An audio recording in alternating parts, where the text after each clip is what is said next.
Shalom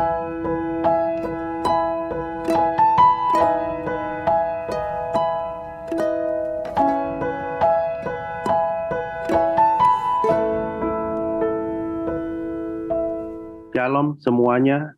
Mari sebelum kita mulai firman Tuhan, kita berdoa dulu. Tuhan, kami mengucap syukur untuk anugerah dan kasih karunia daripada Engkau. Hikmat daripada Engkau mengalir atas kami semua, sehingga kami boleh mengerti, mengenal kerajaan Allah yang sebenarnya. Hidup di dalam kasih karunia daripada Engkau. Sehingga kami merasakan hadirat-Mu dalam segala sesuatu yang kami kerjakan. Terima kasih Bapa, damai sejahtera daripada Engkau bertakhta atas kami semua. Kami akan menerima segala yang terbaik daripada Engkau. Demi nama Tuhan Yesus Kristus kami berdoa. Amin. Shalom saudara. Sebelumnya saya akan kenalkan diri saya dulu. Saya Handoko. Bentar, saya bagi share. Saya Handoko, saya Rock Nusa 2. Saya ada di Bali hari ini. Dan kami mengembalakan di GBI Rock Nusa Pujian di Bali. Hari ini kita akan belajar mengenai hidup di dalam kasih karunia Tuhan. Nah, untuk hidup di dalam kasih karunia Tuhan, kita harus masuk melalui sistem daripada kerajaan Allah. Nah, banyak orang melihat kerajaan Allah itu, oh nanti nunggu kita mati, nanti nunggu kita nunggu kita sudah diangkat oleh Tuhan. Enggak, kerajaan Allah itu adalah sistem pemerintahan Allah yang bekerja saat ini, yang hidup dalam kehidupan kita masing-masing. Makanya, bagaimana untuk kita menemukan kerajaan Allah, kita harus mengerti apa itu kerajaan Allah yang sebenarnya. Di Matius 6 ayat 31-33 katakan seperti ini. Sebab itu janganlah kamu khawatir dan berkata, apa yang akan kami makan? Apakah yang akan kami minum? Apakah yang kami pakai? Semua itu dicari bangsa-bangsa yang tidak mengenal Allah. Akan tetapi Bapamu yang di surga tahu bahwa kamu memerlukan semua itu. Tetapi carilah dahulu kerajaan Allah dan kebenarannya, maka semuanya ditambahkannya padamu. Dunia bilang tahun ini adalah tahun yang suram. Tahun ini adalah tahun yang menakutkan. Tahun ini adalah yang gelap. Tahun ini adalah tahun yang mengkhawatirkan. Ya, banyak kekhawatiran ditanamkan di tahun ini. Orang dunia bilang seperti itu. Tapi ingat Tuhan bilang, cari dulu kerajaan Allah dan kebenarannya. Apa sih kerajaan Allah dan apa itu kebenarannya? Kerajaan Allah adalah pemerintahan roh Allah. Pemerintahan rohnya. Di mana hidup kita itu diperintah oleh rohnya. Bukan oleh kehendak daging kita. Jadi bicara mengenai roh. Tidak bicara mengenai roh yang gentayangan, roh yang nggak kelihatan, terus kita pakai bahasa rohur atau pasyakar atau bukan. Bicara mengenai kerajaan Allah, bicara mengenai pemerintahan Allah yang bekerja melalui rohnya, yaitu pribadi anaknya, yaitu Kristus itu. Rohnya itu adalah hidupnya. Jadi kalau kita bicara mengenai kerajaan Allah, apakah hidup kita saat ini diperintah oleh roh itu sendiri atau diperintah oleh kehendak daging kita? Bicara mengenai kerajaan Allah, bicara mengenai Kristus yang hidup di dalam kita. Kehendak daging berlawanan sama kehendak roh. Kalau saudara mau hidup di dalam kerajaan Allah, saudara mau hidup diperintah oleh roh, nggak ada cara lain dalam hidup ini kecuali menyangkal diri dan memikul salib. Bicara menyangkal diri itu mengosongkan diri. Mengosongkan diri itu tidak menganggap diri kita, ego kita, harga diri kita, itu lebih tinggi daripada pribadi Allah yang adalah kasih. Jadi bedakan antara kasih dan perbuatan baik. Ya, saya bisa berbuat baik tanpa kelembutan, saya bisa lakukan. Saya bisa berbuat baik tanpa kerendahan hati, saya bisa lakukan. Saya bisa berbuat baik untuk kesombongan saya bisa lakukan. Tapi ditampar pipi kanan, kasihin pipi kiri, tanpa kelembutan, tanpa kerendahan hati, tanpa kesabaran, tidak mungkin. Ditampar pipi kanan, kasihin pipi kiri, pasti ada kelembutan, pasti ada kerendahan hati, pasti ada kesabaran, pasti ada pengendalian diri. Nah, itu loh kasih, itu loh Allah. Allah adalah kasih. Di dalam kasih itu pasti ada kelembutan. Di dalam kasih itu pasti ada kerendahan hati. Di dalam kasih itu ada kemurahan, 1 buah 9 rasa. Nah, itu adalah kasih. Jadi bedakan antara kasih dan perbuatan baik, jangan samakan. Nah, bicara mengenai kerajaan Allah, bicara mengenai Allah yang memerintah melalui hidup kita. Waktu kita menyangkal diri dan memikul salib, kita tidak menganggap diri kita lebih tinggi daripada pribadi Allah. Makanya itu, kita harus mengosongkan diri. Mengosongkan diri itu tidak menganggap diri kita itu lebih tinggi daripada Allah. Seperti Yesus.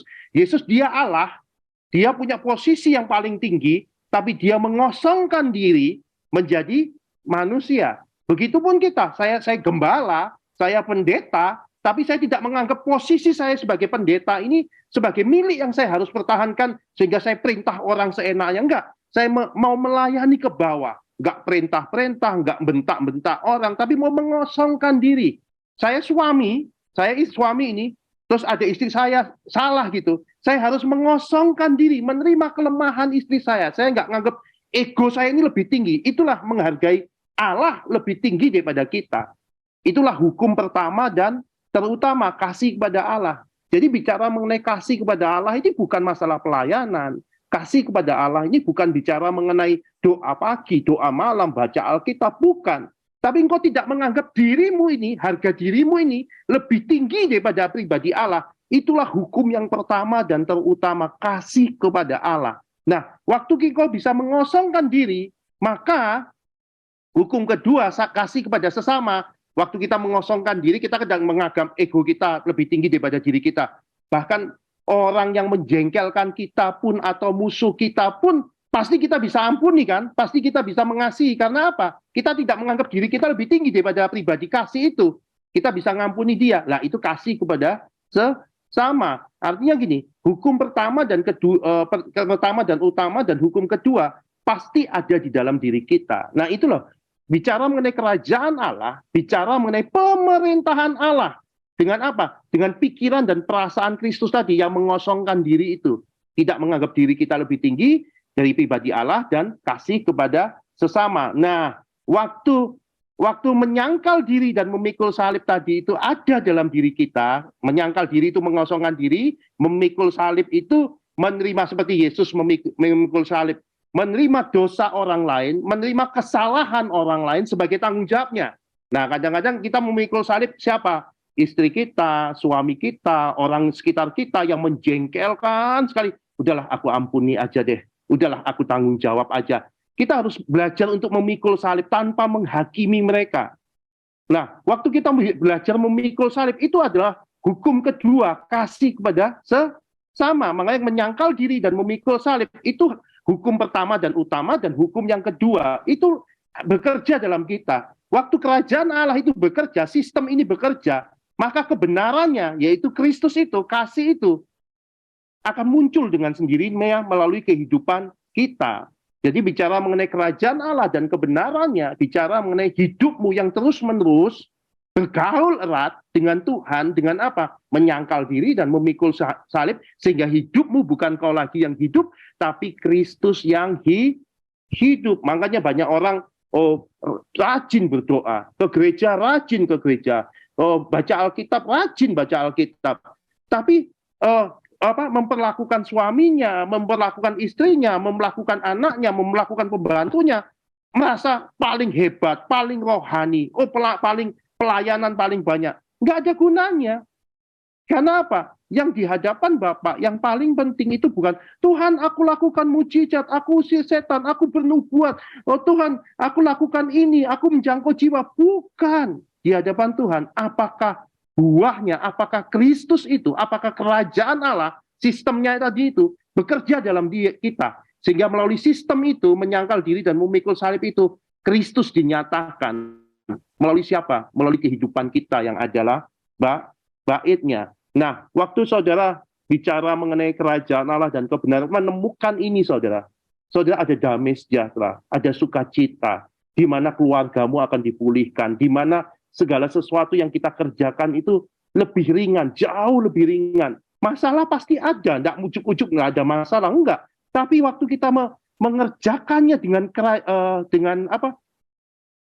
pribadi Allah ini dalam kita, maka apapun yang terjadi, waktu kita dihina, kita belajar untuk mengosongkan diri, mengampuni, siapa yang tanggung jawab kalau kita melakukan hal-hal itu? Waktu kita melakukan firman ini, hukum pertama dan kedua, Biarpun kita ditipu, biarpun kita disakitin, yang tanggung jawab itu bukan kita, saudara. Yang bertanggung jawab itu siapa? Allah. Itu yang akan terjadi dalam hidup kita. Kalau ada apa-apa yang tanggung jawab Allah. Karena Allah lah yang memerintahkan kita untuk menyangkal diri dan memikul salib. Jadi jangan lihat, Pak, nanti dia orangnya nggak berubah. Pak, nanti orangnya seenaknya. Pak, nanti orangnya nggak diajar. Itu resikonya, itu urusannya Tuhan. Yang tanggung jawab untuk hidupmu, itu adalah Tuhan. Karena apa? Karena engkau melakukan firman-Nya. Sehingga hidupmu itu bukan engkau lagi yang hidup. Orang melihat, aku kok melihat Kristus ya melalui kamu ya. Aku kok merasakan kasih ya. Kamu ini sudah tak tekan, kamu ini sudah tak hina, kamu itu sudah tak rendahkan. Kok aku merasakan kasih ya. Ini aku luar biasa di tempat itu. Nah, disitulah suami kita, istri kita, anak kita, mereka akan berubah. Nah, selama ini coba lihat keluarga kita. Yang mereka lihat dari kita siapa? Kristus, atau hanya kita sibuk pelayanan, sibuk doa, tapi perkataan kita kasar, semua yang kita tidak ada menyangkal diri, memikul salib, tidak ada, seenaknya aja. Hal itu terjadi sama saya waktu itu, saudara. Saya waktu itu, saya sudah jadi gembala. Singkat cerita, waktu saya jadi gembala, terus Tuhan percayakan kami dengan pembangunan gereja yang begitu luar biasa, dengan keuangan yang begitu mudah yang Tuhan pakai, yang membuat saya apa? Membuat saya sombong rohani. Bayangin, bangun gereja, pelayanan, apa itu enggak buat sombong? Membuat saya sombong. Saya merasa, ini loh handoko, ini loh, Kristusnya mulai enggak ada. Kelembutan, kerendahan, nyangkal dirinya, memikul salibnya itu mulai enggak ada. Nah, di situ saya belajar untuk mengosongkan diri lagi. Enggak, saya kejar untuk Kristus, saya kejar untuk Kristus. Makanya hati-hati dengan dunia pelayanan, hati-hati dengan dunia yang kelihatannya rohani. Itu kalau Kristus nggak muncul di situ, kerajaan Allah itu nggak bekerja di situ. Belajarlah untuk mencari lagi kerajaan Allah. Kasih yang mula-mula itu bekerja dalam hidupmu. Bukan kasih yang karena hukum lagi, tapi kasih yang mula-mula. Kasih yang mula-mula itu seperti ini loh, saudara. Wah, coba saudara lihat. Waktu saudara pacaran sama pasangan saudara awal-awal. Apapun dikerjakan. Biarpun saudara dari Probolinggo ke Surabaya. Pasti antar jemput oke aja, nggak ada masalah. Ya kan? Itu kasih mula-mula. Kenapa dia kok punya semangat melakukan itu? Karena pekerjaannya dilakukan dengan kasih, dia jemput dengan kasih, dia melakukan dengan ada tenaga yang luar biasa. Tapi setelah nikah beberapa tahun, udah mulai ada aturan ini, aturan. Dia nggak selingkuh, dia nggak nyeleweng, dia dia tetap tanggung jawab. Tapi yang terjadi apa? Bukan kasih yang kerja. Yang kerja aturan-aturan, waktu nyalain, kamu itu gini, kamu itu gini, kamu ini ayatnya, ini ayatnya, ini ayatnya. Kalau dulu mau melanggar dikit, nggak apa-apa, ayo aku peluk aja, nggak apa-apa, ayo aku peluk. Mana kasih mula-mula di dalam hidup kita? Saudara melayani Tuhan, tapi apakah itu kau lakukan dengan kasih yang mula-mula? Atau karena hanya ritual aja? Atau karena hanya kewajiban aja?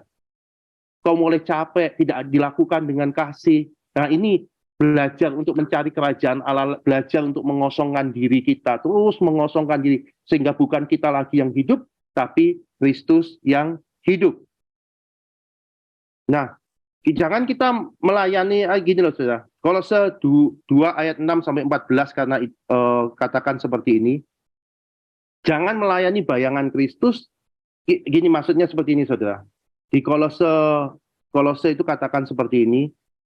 Karena itu jangan kamu biarkan orang menghukum kamu mengenai makanan, minuman, hari baru, hari Sabat, bulan baru. Semua itu hanya bayangan daripada bayangan saja yang harus akan datang. Sedangkan wujudnya adalah Kristus. Jangan kita itu dihakimi orang, kamu kurang doa, kamu kurang puasa, kamu kurang ini, kurang ini, kurang ini. Ya, itu bayangannya, saudara. Itu bayangannya. Kejar wujudnya. Wujudnya itu Kristus. Artinya gini loh. Seperti tadi, cari kerajaan Allah dan kebenaran dengan nyangkal diri dan memikul salib. Kasih itu adalah wujudnya. Kristus itulah yang harus kita kejar. Waktu Kristus itu ada dalam kita, mau kita puasa, kita hari raya, bulan, itu hanya ucapan syukur. Kita ke gereja itu ucapan syukur. Kita melayani itu ucapan syukur. Karena apa? Kristus kasih itu ada di dalam kita. Jadi kejar yang utama, wujudnya. Jangan kejar bayangan. Coba saudara bayangan, saudara kejar bayangan itu. Nggak akan bisa.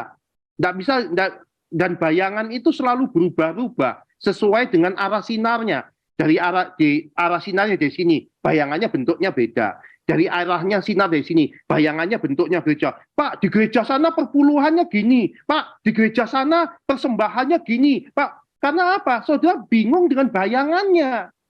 Jadi jangan kejar masalah bayangannya, karena orang itu punya sudut pandang, itu berbeda-beda. Pak, baptisan di sana gini, Pak, baptisan sana gini. Saudara bisa bertengkar, ribut hanya urusan bayangan saja. Tapi fokus pada wujudnya, yaitu Kristus. Waktu Kristus itu kasih itu muncul di dalam diri saudara. Saudara mau di GPIB, saudara mau di GBI Rock, saudara mau di Tuhan taruhkan di gereja ini, saudara tidak akan pernah bertentangan. Karena apa? Kristus kasih itu menjadi tujuan hidupmu. Jadi Kristus itu yang wujudnya kasih, Allah yang wujudnya kasih itu menjadi batu penjuru kita, tujuan hidup kita. Jadi dengan menyangkal diri dan memikul salib itulah engkau akan hidup di dalam kasih karunia Tuhan. Karena apa? Bagi Bapa, yang terpenting bagi Bapa adalah wujud Kristus itu muncul dalam kita. Jangan kita cuma nyanyi-nyanyi, Yesus Tuhan, ya wah nyanyinya luar biasa. Yesus nggak kurang-kurang apa ya, kurang pujian, enggak. Dia nggak mau menciptakan manusia, murid-murid biar muji-muji dia karena dia haus hormat, enggak. Tuhan mau setiap kita memancarkan wajah-wajah Kristus. Setiap kita waktu dihina, kita bisa tetap mengasihi. Waktu kita direndahkan, kita tetap bisa memberkati. Sehingga orang, aku kok merasakan Kristus ya dalam dirimu. Nah, itu yang harus terjadi dalam diri kita. Makanya di Roma 12 ayat 1 katakan seperti ini, demi kemurahan Allah, aku nasihatkan kamu, persembahkan tubuhmu sebagai persembahan yang hidup, berkenan, persembahan hidup yang kudus, hidup kudus dan berkenan kepada Allah, itu adalah ibadahmu yang sejati. Persembahan yang sejati apa sih? Persembahan yang sejati doa, Pak. Persembahan sejati apa sih? Pelayanan, Pak. Bukan. Persembahan sejati adalah persembahkan tubuhmu. Tubuhmu, dagingmu ini loh, egomu ini loh, harga dirimu ini. Nah, ini yang harus disangkal diri dan dipikul salib itu tadi itu.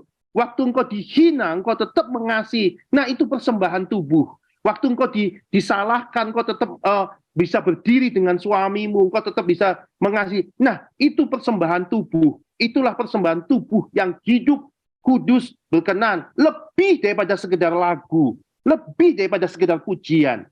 Itu yang menjadi ibadah sejati kita. Saudara, kalau sebuah penyembahan dinaikkan, dan penyembahan itu berkenan kepada Tuhan, saudara tahu apa yang terjadi dalam hidup kita? Selalu ada perkenanan Tuhan, ada mujizat, ada kuasa, ada anugerah, ada kasih karunia di dalam hidup kita. Tapi apakah kita ini sekarang ini menyembah Tuhan dengan roh dan kebenaran yang tidak lagi dibatasi oleh gunung dan Yerusalem, tidak dibatasi oleh tempat dan Yerusalem, tapi seluruh hidup kita ini dengan dengan mempersembahkan tubuh kita, seluruh hidup kita ini menjadi penyembahan di hadapan Tuhan.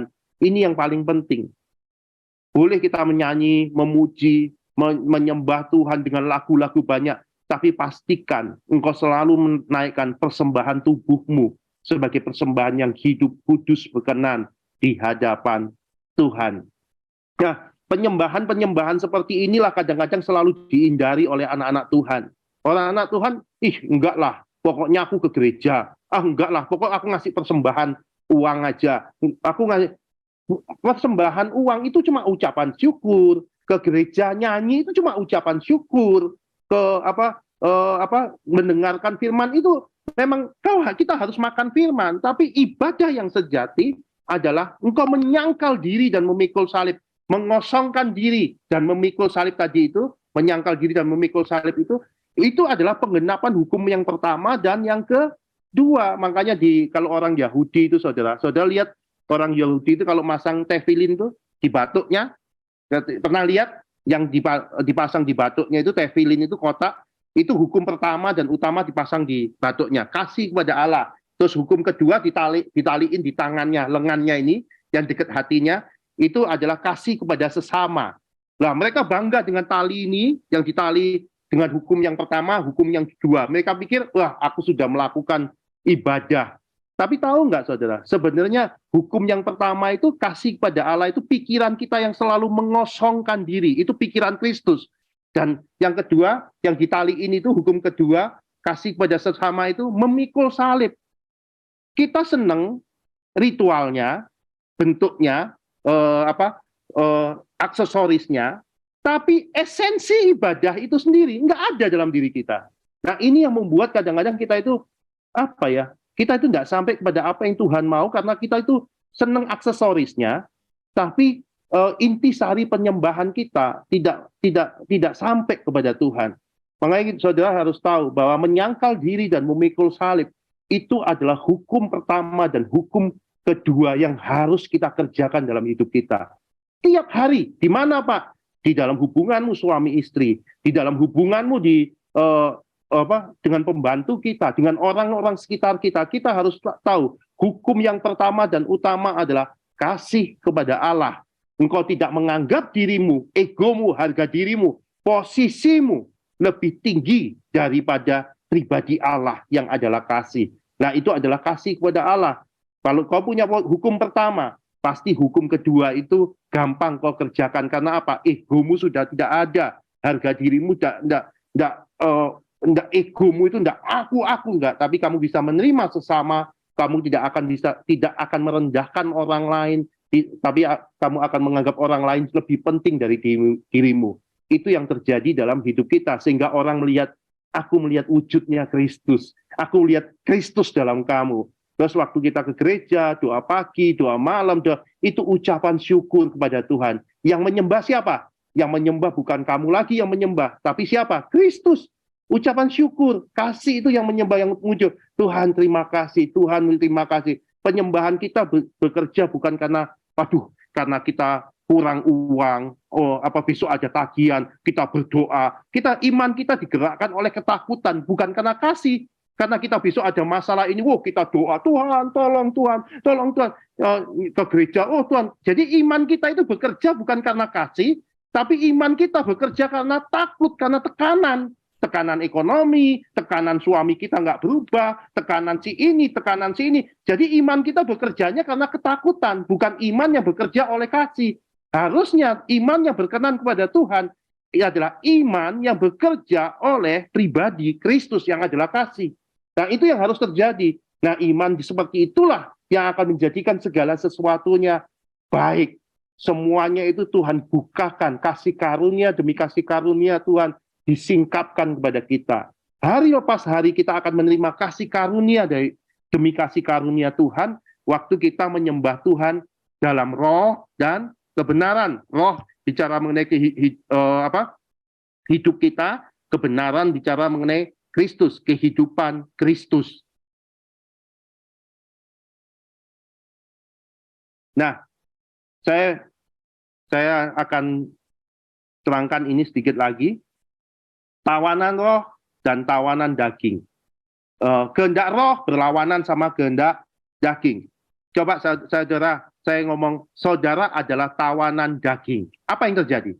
Tinggal turutin aja apa yang kau mau. Mau orang menghina kita, hantam dia. Mau orang fitnah kita, hantam dia. Itu tawanan daging. Mau orang mencela kita celah ganti. Kita hina ganti. Orang menyakitin kita sakitin ganti. Itu orang-orang yang ada dalam tawanan daging. Tapi orang yang ada di dalam tawanan roh adalah orang-orang yang tawanan roh itu tawanan kasih. Kau mau dihina, kamu mau disalahkan, kamu mau direndahkan, kita itu tawanan kasih. Nggak ada lagi pilihan bagi kita. Kasih adalah jawaban. Pak, suami saya gini, Pak, istri saya gini, Pak, anak saya gini. Kasih adalah jawaban. Kristus adalah jawaban. Jangan seperti ini.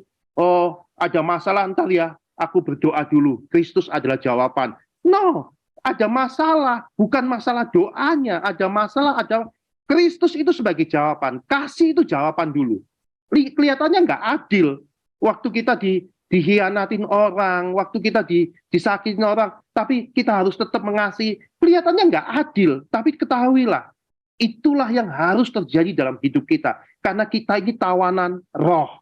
Nah, kalau kita menjadikan diri kita itu tawanan roh, tawanan Allah, apa yang terjadi? Allah yang tanggung jawab akan hidup kita. Allah yang akan membuka segala sesuatunya. Tapi kalau kita tawanan daging, ada orang nyakitin kita, kita bawa ke pengadilan. Yang tanggung jawab siapa? Kita yang tanggung jawab. Ya urusannya kita. Tapi kalau kita tawanan roh, apapun yang terjadi dalam hidupmu, kelihatannya tidak adil itu. Tapi Allah yang tanggung jawab akan hidupmu. Allah yang akan melakukannya karena engkau melakukannya kebenaran itu. Maka kebenaran itu akan bersaksi akan dirinya sendiri. Bagaimana Allah yang hidup melalui kita. Nah, itu yang harus terjadi dalam kehidupan kita. Mau hidup di dalam kasih karunia Tuhan cuma satu, saudara. Jadilah tawanan roh. Sehingga hidupmu bukan kau lagi yang hidup, tapi Kristus yang hidup di dalam kita. Nah, itu yang harus terjadi dan itulah menjadi sebuah penyembahan. Saya ini, kenapa saya itu bertahun-tahun memberitakan mengenai Kristus yang hidup, Kristus yang hidup. Saya menyaksikan Kristus yang hidup ini terjadi di dalam pelayanan, pekerjaan kami. Saya ini bukan full time, saya ini seorang pengusaha, terus tahu-tahu Tuhan pilih, dan akhirnya kami mengembalakan jemaat di Nusa Dua, jadi gembala. Saudara, kalau dulu saya itu bingung dengan ritual kok. Pokoknya aku doa pagi, pokoknya aku pelayanan, pokoknya aku ngasih perpuluhan, ngasih persembahan. Tapi daging saya, ego saya, aku sudah lakukan ini, aku sudah lakukan mujizat loh Tuhan, aku sudah situ setan, aku sudah bernubuat, aku sudah pelayanan ini, aku sudah lakukan perpuluhan loh Tuhan. Merasa sombongnya minta ampun. Kristusnya nggak ada. Saya cuma gini, ini ada yang salah ini. Kelihatannya pelayanan, kelihatannya sudah rohani, tapi kenapa ya kok nggak ada sesuatu dengan Tuhan, nggak ada sesuatu yang terjadi dalam hidup saya. Akhirnya saya belajar untuk menggali Kristus ini dalam diri saya. Saya fokus menggali bagaimana Kristus ini nyata dalam hidup saya. Mau orang menghina kami, mau jemaat menyalahkan kami, mau orang merendahkan kami pasti yang pertama untuk datang minta maaf, merendahkan diri. Tujuannya apa? Tujuannya bukan orang itu berubah atau nggak berubah, bukan. Saya mau melihat Kristus dalam diri saya. Karena Kristus itu adalah jawaban. Karena Kristus itu adalah Allah bagi kami. Di situ kami mengalami banyak terobosan demi terobosan dalam kehidupan kami. Dan sampai hari ini kami mengalami kasih karunia, mujizat demi mujizat. Banyak ketidakadilan, banyak celaan dalam hidup kami. Tapi di dalam kehinaan, celaan, ketidakadilan itu, waktu Kristus jadi jawaban buat hidup kami melihat terobosan dalam pekerjaan kami melihat terobosan dalam hubungan rumah tangga kami melihat terobosan di dalam keluarga kami, di dalam pelayanan, kami melihat banyak hal. Karena apa? Kristus sebagai jawaban. Kristus bukan hanya sebagai ritual, tapi Kristus sebagai jawaban dalam hidup kami. Itu yang terjadi dalam diri kita. Roma 8 ayat 14 ayat 17 katakan seperti ini. Semua orang yang dipimpin Roh Allah adalah anak Allah. Saudara, semua orang yang dipimpin pribadi kasih tadi, pribadi Kristus itu adalah anak Allah. Kita menjadi anak Allah bukan karena kita dibaptis. Kita menjadi anak Allah bukan karena kita ke gereja. Kita jadi anak Allah bukan karena kita Kristen. Bukan. Tapi orang yang dipimpin Roh, orang yang dipimpin pribadinya Kristus tadi itu, kasih tadi itu, waktu engkau disalahkan, engkau masih tetap mengasihi, engkau dihina, engkau tetap memberkati, engkau menerima ketidakadilan, engkau tetap berdiri dengan kasih, engkau tidak menganggap dirimu lebih tinggi daripada pribadi Allah. Hukum yang pertama dan utama itu ada dalam dirimu, kamu adalah anak Allah. Jadi kita menjadi anak Allah itu bukan karena ritual kita, tapi pribadi kita ini dipimpin oleh Roh. Di mana Pak kelihatan kita anak Allah atau bukan? Gampang. Kalau orang dipimpin Roh Allah, pasti buahnya buah Roh, yaitu Kristus. Kristus itu pasti muncul dalam diri kita. Nggak mungkin nggak. Jadi waktu orang dipimpin roh monyet, pasti yang muncul pribadi monyet. Tapi kalau orang dipimpin Roh Allah, pasti yang muncul ya Kristus itu, buah Roh itu sendiri. Jadi jangan bangga dengan dengan banyaknya ritual kita tanpa hidup kita dipimpin oleh Roh. Pastikan kerajaan Allah tadi itu, pemerintahan Allah itu pemerintahan roh Allah itu bekerja dalam kita sehingga kebenarannya, yaitu Kristus itu muncul dalam kita. Dan ayat selanjutnya, sebab kamu tidak menerima roh perbudakan yang membuat kamu takut lagi, tapi kamu telah menerima roh yang menjadikan kamu oleh roh itu berseru, ya Aba, ya Aba, ya Bapa. Jadi oleh pribadi kasih itu, oleh rohnya, maksudnya di sini oleh hidupnya. Jadi kalau saya bicara mengenai rohnya, itu bicara mengenai hidupnya, kasih itu gitu loh. Jadi kalau kita dipimpin oleh hidupnya, makanya Yesus ngomong gini, akulah jalan, kebenaran, dan hidup. Tak ada seorang pun yang sampai kepada Bapa tanpa melalui aku. Jadi tanpa jalannya Yesus yang adalah kasih, tanpa kebenarannya Yesus yang adalah kasih, tanpa hidupnya Yesus yang adalah kasih, nggak mungkin kita sampai kepada Bapa. Dan kita manggil, ya Aba, ya Bapa, nggak mungkin. Karena Bapa bisa dipanggil ya Aba, ya Bapa. Waktu mereka Bapa melihat apa? Melihat rohnya itu ada dalam kita, yaitu pribadi anaknya. Jadi pastikan saudara kalau mau hidup dalam kasih karunia Tuhan, pastikan hidup kita itu dipimpin roh Allah, yaitu pribadinya dia. Bukan ego kita, bukan harga diri kita, tapi fokus ke tempat itu. Maka engkau akan banyak menikmati kesaksian-kesaksian Allah dalam diri kita. Kita mengalami, oh gini ya, waktu aku merendahkan diri, oh ternyata ada mujizat ini. Waktu aku minta maaf, ternyata coba lihat saudara, setiap mujizat yang terjadi dalam hidupmu selama ini, dulu-dulu, itu yang pernah terjadi dalam hidupmu. Waktu apa? Waktu Kristus muncul kan? Waktu engkau merendahkan hatimu, waktu engkau minta maaf, waktu engkau mengampuni, waktu engkau tetap memberkati, mujizat itu ada kan? Waktu Kristus muncul, mujizat itu ada. Bayangin, kalau Kristus itu selalu muncul dalam hidupmu, maka kasih karunia Tuhan akan mengalir terus dalam hidupmu tanpa batas. Ukuran yang kita pakai untuk mengukur akan diukurkan kepada kita. Di Matius 18 ayat 21 ini ada cerita 21 sampai 35 ini ada cerita seperti ini saudara.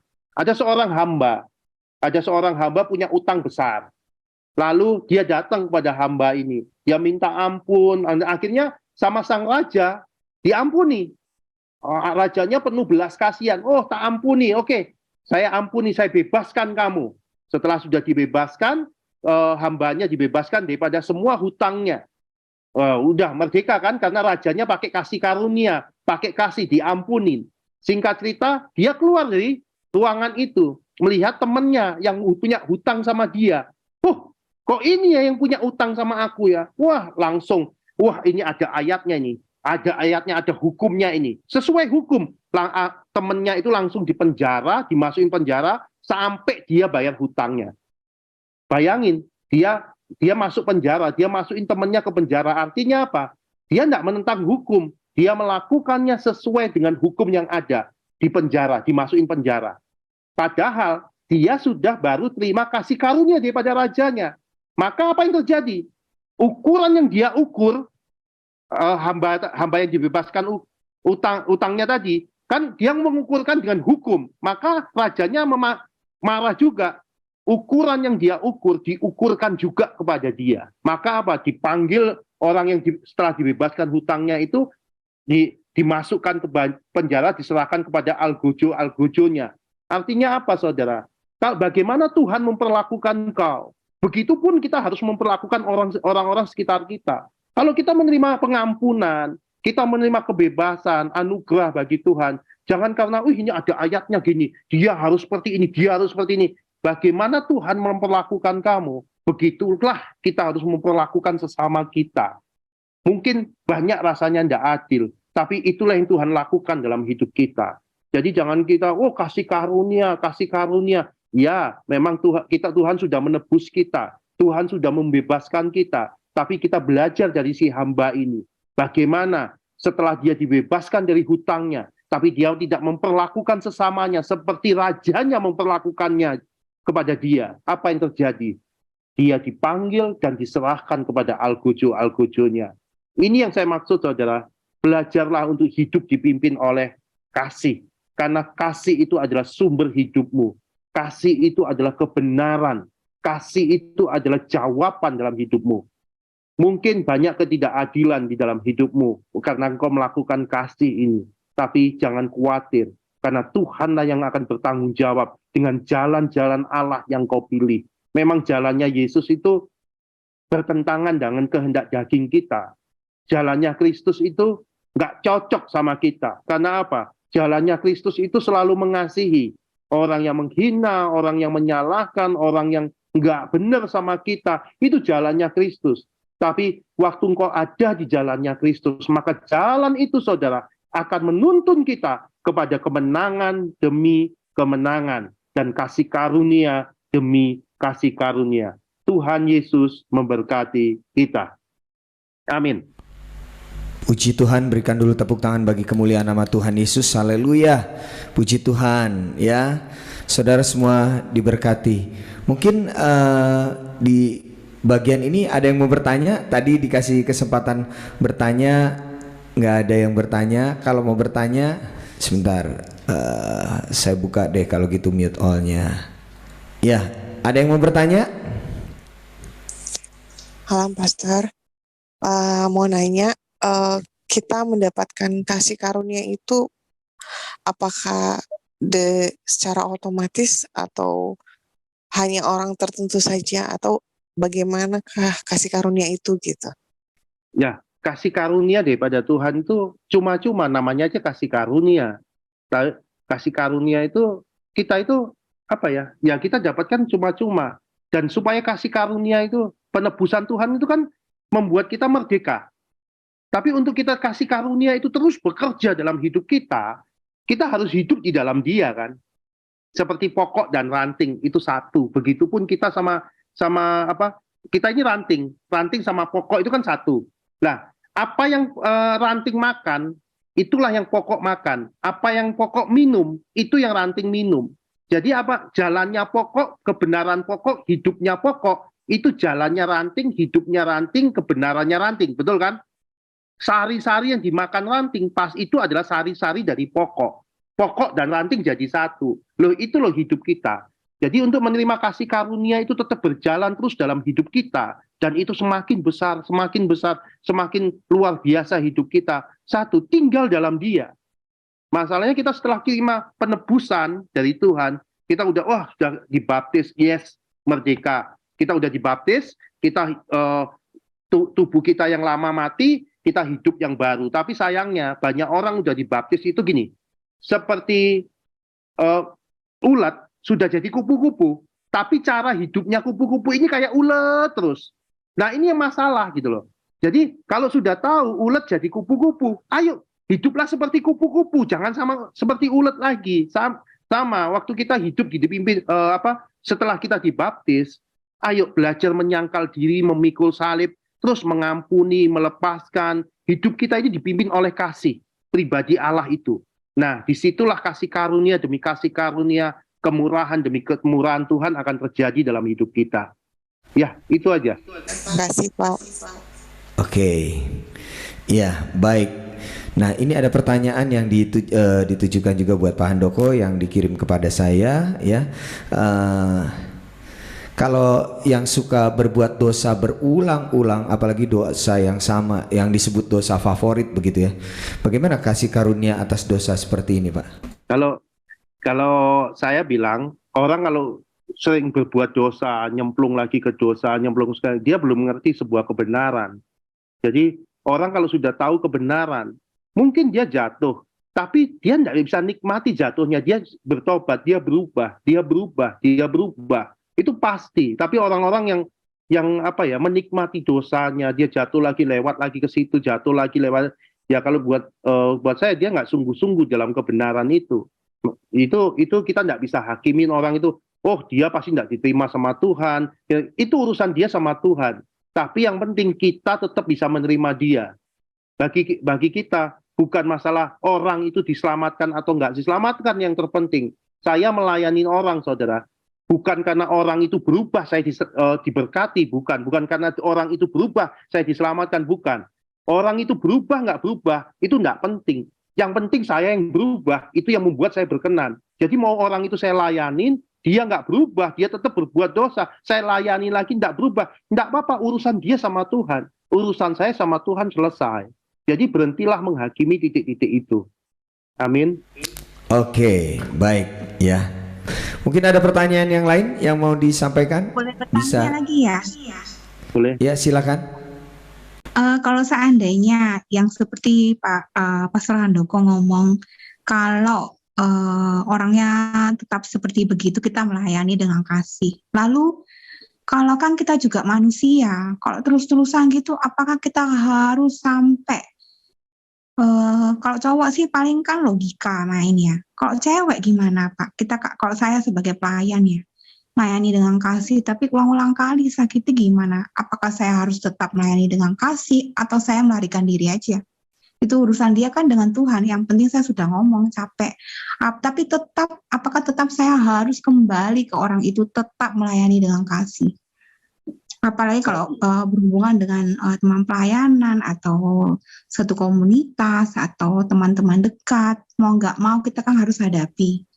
Apakah sikap yang terbaik yang kita harus ambil selain berdoa untuk dia, berdoa untuk yang Tuhan taruh di hati kita gitu loh. Enaknya gimana Pak menurut Pastor Handoko? Terima kasih. Kalau Ibu bayangin seperti ini, kalau Ibu adalah, identitas Ibu adalah kasih. Kasih bukan perintah, Bu. Kasih itu identitas kita. Hidup adalah Kristus, mati adalah keuntungan. Identitas kita itu adalah kasih. Kalau identitas Ibu kasih, atau gini aja. Kalau itu Kristus, kira-kira Kristus itu akan lakukan apa sama orang itu? Ya itu yang harus kita lakukan. Memang hal-hal itu bagi kita nggak adil. Kita nggak bisa terima, tapi itu yang harus terjadi. Mungkin Ibu nggak terlalu dekat lagi sama orang itu, nggak apa-apa. Tapi sikap Ibu tetap mengasihi dia, mulai menjaga jarak nggak masalah. Tapi bukan membenci dia, menghina dia, apa enggak. Tapi kasih itu tetap harus menjadi jawaban. Karena kita ini tawanan roh. Namanya tawanan roh itu, namanya tawanan itu, Bu. Nggak ada lagi haknya kita. Tapi haknya roh itu sendiri. Haknya pribadi Allah itu sendiri. Jadi kalau Ibu namanya tawanan kan, Ibu nggak bisa berontak. Namanya tawanan ya ditawan. Nah itu tawanan roh yang dimaksud. Itu Bu. Ya makasih Pak Handoko. Pokoknya tetap ngasih jawabannya. Makasih. Makanya kalau saya dulu itu berat hal-hal itu Bu. Karena apa? Saya mengukurnya, loh aku sudah lakukan ini, aku lakukan ini. Tapi waktu saya jadikan itu sebuah penyembahan. Dan saya menikmati dalam waktu orang-orang itu nyakitin saya, orang itu tidak menghina saya, bahkan orang itu ngemplang uang saya lakukan itu sebagai penyembahan. Jadi saya bukan lakukan itu untuk orang itu. Saya lakukan, Tuhan aku ampuni dia. Aku lepaskan persembahan tubuh. Waktu kita jadikan itu sebuah penyembahan kepada Tuhan. Itu saya melihat, waktu saya bisa lepasin itu, saya melihat, loh kok terjadi sesuatu di dalam bisnis saya. Loh kok ada penghiburan yang Tuhan sediakan melalui bisnis, melalui pekerjaan, melalui keluarga. Ada terobosan-terobosan. Nah, jadikan itu sebuah penyembahan bagi Tuhan. Bukan lakukan buat manusia itu. Supaya kita nggak capek nanti.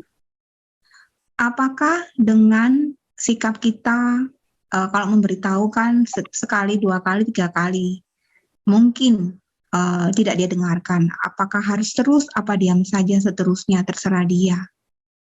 Ya kalau Betul. sekali, 2 kali nggak mau, dia nggak mau berubah, ya diam aja Bu. Seperti anak yang hilang itu, anak yang hilang Tuhan bapaknya biarkan sampai dia pulang ke rumah. Kenapa bapaknya nggak nyari? Karena nunggu responnya itu dia pulang. Dia ngalami, kalau bapaknya nyari ke sana, pertobatannya nggak sungguh-sungguh. Tapi kalau dia pulang ke rumah, bapaknya ini kaya kan Bu? Anak yang hilang itu bapaknya kaya. Pasti bapaknya itu nyuruh detektif atau nyuruh hambanya untuk ngawasi anak ini pasti ada. Tapi bapaknya nggak nyuruh dia pulang. Sampai dia pulang sendiri. Sama. Ibu mengasih sekali, 2 kali, 3 kali cukup. Nanti biarkan aja. Nanti ada saatnya dia pulang. Banyak anak-anak Tuhan yang nggak berubah-ubah, saya diamin dulu. Udah diamin. Nanti kalau sudah babak belur, dia pulang, Bu. Itu yang terjadi dalam kehidupan kita yang terjadi. Dan itu juga banyak terjadi di dalam rumah tangga yang kami gembalakan. Ada suami yang hilang, udah bertahun, 4-5 tahun hilang. Saya bilang tetap kasih. Tetap waktu kamu telepon gimana keadaanmu, WA. Tetap jalin hubungan kasih. Meskipun kamu tidak dianggap. Singkat cerita, dalam waktu 4 tahun dia pulang. dia pulang ke rumahnya dan sekarang ke gereja lagi, mulai dipulihkan lagi. Ya itulah sebuah proses bagaimana kita harus menjalani sebuah proses itu. Memang sakit, tapi setelah 4 tahun pulang, suaminya pulang dan dengan istri dan anak-anaknya sudah satu rumah lagi dan mereka sudah ke gereja mulai ke gereja tahun kemarin. Itu Ibu. Makasih Pak Pastor Ya. Handoko, makasih. Oke, mungkin satu pertanyaan terakhir ya, silakan. Dengan singkat pertanyaan, mungkin silakan dibuka mute-nya. Ya, selamat malam. Saya mau tanya, agak mirip dengan pertanyaan Ibu yang tadi. Ini kasusnya kalau misalnya suami yang selingkuh, kita sudah memberikan pengampunan atau maaf terus-terusan gitu. Kalau menurut orang dunia kan mengatakan bahwa kesempatan yang kita berikan, kata maaf yang kita berikan untuk suami itu dianggap sebagai toleransi untuk perbuatan dia. Itu dikatakan bahwa itu akan membuat dia mengulangi kembali kesalahan karena kita memaafkan terus-terusan. Itu bagaimana ya Pak? Oke, kalau ini ada satu jemaat kita yang mengalami. Bu Mera bisa terangkan mengenai ini, bagaimana kalau suami selingkuh terus-menerus dan apakah itu tidak membuat suami berulang-ulang? Coba Ibu terangkan Bu, karena Ibu yang menang di kajian ini. Shalom semuanya. Iya, kalau suami terus mengulang-ulang, tapi kalau kita ada kasih dari Tuhan, kita tetap mengasihi Tuhan, kita juga mengasihi suami kita. Kita terus saja mengasihi dia, memaafkan, dan terutama kita memberi contoh buat dia. Pasti tapi saya puji Tuhan, suami saya juga kembali sampai meninggal, suami saya tuh kembali ke jalan Tuhan, karena dia betul-betul lihat Kristus di dalam diri kita. Itu Bu, kita nggak boleh bosan-bosannya untuk memaafkan, mengampunin, melayani dia terus, tapi dengan kasih yang tulus yang dari Tuhan Bu. Terima kasih Pak Handoko. Iya, Bu Mera ini dihianatin berkali-kali saudara. Prosesnya Bu Mera ini tidak gampang. Bagaimana dia bisa terima anak-anak daripada selingkuhan suaminya, terus udah itu bagaimana wanita itu dibawa ke rumahnya. Wah, pokoknya tapi dia tetap mengasihi.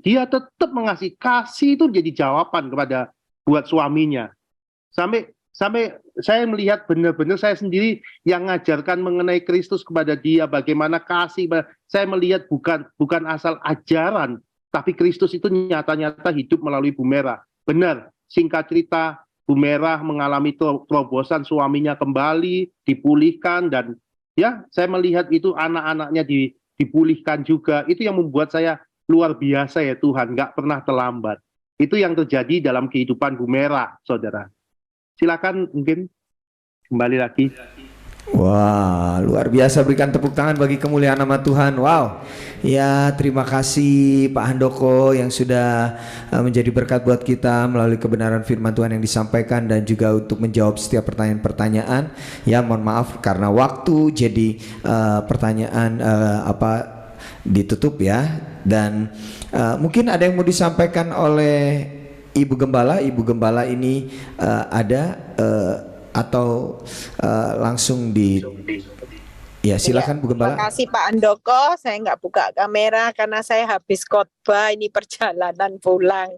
Makasih buat khotbahnya yang luar biasa, yang sangat memberkati jemaat di Victory ya. Kita tetap percaya bahwa kasih karunia Tuhan itu besar.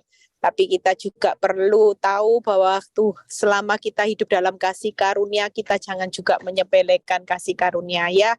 Kita percaya bahwa tadi pertanyaannya bagus, luar biasa Ibu-ibu. Jangan jemu-jemu untuk terus mengasihi suami yang limited edition ya.